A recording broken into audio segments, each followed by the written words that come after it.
আটাইকে নমস্কাৰ। আজি শিৱসাগৰ ফিট হাবৰ উদ্যোগত ঐক্যৰ কাৰ্যালয়ত এখনি সংবাদমেলৰ আয়োজন কৰিছো। অহা 28 ফেব্ৰুৱাৰী তাৰিখে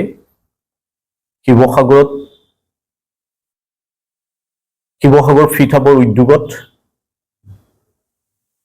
অসমৰ শৰীৰ চৰ্চা ক্ষেত্ৰখনৰ বাটকটীয়া হৰকান্ত বৰগোহাঁইৰ সোঁৱৰণত মিষ্টাৰ ব্ৰহ্মপুত্ৰ ক্লাছিক 2026 শিৱসাগৰ নাট্য মন্দিৰত আয়োজন কৰিবৰ কাৰণে দিহা কৰা হৈছে। এই প্ৰতিযোগিতাখনৰ সম্পৰ্কত আমি সংবাদ মাধ্যমক জনাবৰ কাৰণে এই সংবাদমেলৰ আয়োজন কৰিছো। হৰকান্ত বৰগোহাঁই শিৱসাগৰৰ সৌ মেছাগড়ৰ ব্যক্তি আছিল। তেখেত কৰ্মসূত্ৰে এয়াৰফোৰ্চত 20 বছৰ ধৰি কৰ্মৰত আছিল আৰু তাৰ পৰৱৰ্তী পৰ্যায়ত তেখেতে স্পৰ্টছ অথৰিটি অফ ইণ্ডিয়াৰ ডাইৰেক্টৰ হিচাপে অৱসৰ গ্ৰহণ কৰিছিল।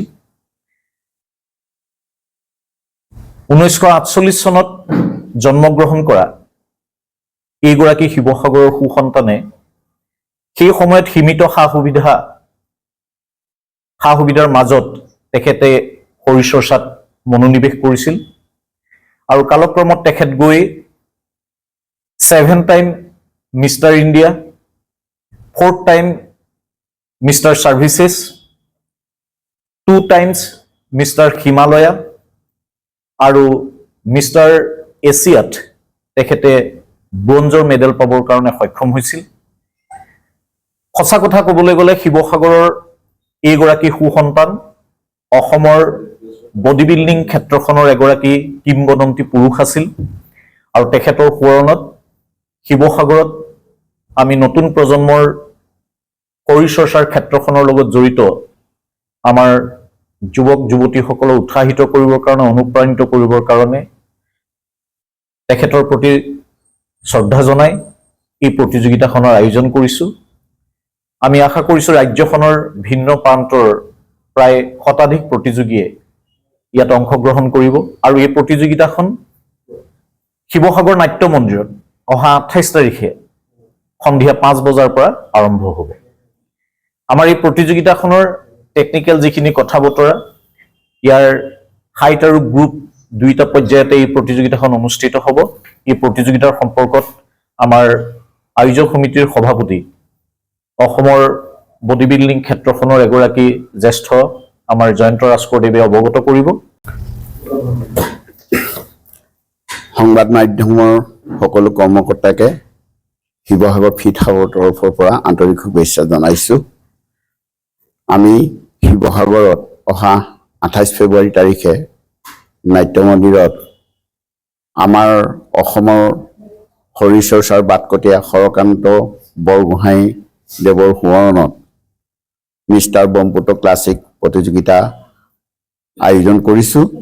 এই প্ৰতিযোগিতা আমি মেন ফিজিক আৰু বডি বিল্ডিং দুইটা শাখাতেই হ'ব।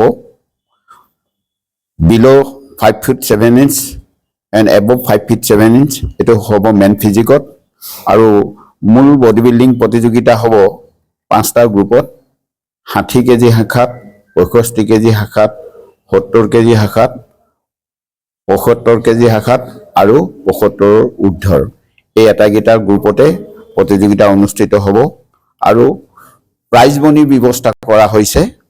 লগত ট্ৰফি থাকিব। প্ৰাইজ মনি 1,87,000 টকা মুঠ দিয়াৰ কাৰণে ব্যৱস্থা কৰা হৈছে। এই প্ৰতিযোগিতাখন যাতে আমি সফলভাৱে সামৰণি কৰাব পাৰোঁ তাৰ কাৰণে আপোনালোকৰ প্ৰচাৰ মাধ্যমৰ যোগেদি গোটেই অসমৰ সকলো উদীয়মান খেলুৱৈকে এই খেলখনত যোগদানৰ কাৰণে নিশ্চিত কৰোৱাবৰ কাৰণে সহযোগিতা আপোনালোকৰ ফালৰ পৰা বিচাৰিছো আৰু উঠি অহা নৱপ্ৰজন্মই যাতে এটা আদৰ্শৰে এই ক্ৰীড়াক্ষেত্ৰখনত আগবাঢ়ি গৈ থাকে আৰু ইয়াৰ যোগেদি যাতে ৰাষ্ট্ৰীয় তথা আন্তঃৰাষ্ট্ৰীয় পৰ্যায়তো আমাৰ শৰীৰ চৰ্চাবিদসকল জিলিকি উঠিব পাৰে তাৰ কাৰণে আপোনালোকৰ যোগেদি প্ৰচাৰ আৰু প্ৰসাৰৰ কাৰণে সহযোগিতা পাম বুলি আশা প্ৰকাশ কৰিছো। ধন্যবাদ। সকলোকে নমস্কাৰ। ইতিমধ্যে আয়োজক সমিতিৰ তৰফৰ পৰা মাননীয় সভাপতি জয়ন্ত ৰাজ কোঁৱৰ আৰু সম্পাদক শৰৎ হাজৰিকা ডাঙৰীয়াই আমাৰ আগন্তুক যি বডি বিল্ডিং কম্পিটিশ্যন নাট্য মন্দিৰত হ'বলৈ গৈ আছে সেই সম্পৰ্কে আপোনালোকে বিতংভাৱে ক'লে আৰু এই খেলখন উদ্বোধন কৰিব আনুষ্ঠানিকভাৱে আমাৰ সকলোৰে শ্ৰদ্ধাৰ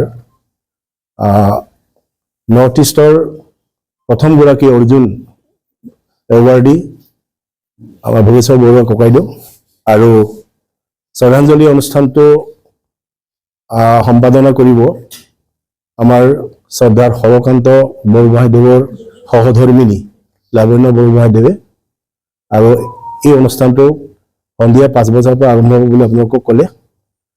মই আয়োজক সমিতিৰ এগৰাকী সদস্য হিচাপে আৰু ক্ৰীড়াপ্ৰেমী এগৰাকী ব্যক্তি হিচাপে আমি উঠি অহা সকলো খেলুৱৈসকলক ইয়াত আমাক সহযোগ কৰিবৰ কাৰণে অনুৰোধ জনাইছোঁ আৰু ক্ৰীড়াপ্ৰেমী ৰাইজকো সহযোগিতা আগবঢ়াবৰ কাৰণে অনুৰোধ জনাইছোঁ আৰু বিশেষকৈ আমাক সংবাদসেৱী সেৱকসকলে আমাৰ লগত থাকি খেলখন প্ৰচাৰ কৰাত যাতে সহযোগ কৰে তাৰ বাবে আবেদন জনাই মোৰ ক'বলগীয়াখন সামৰিছোঁ। ধন্যবাদ।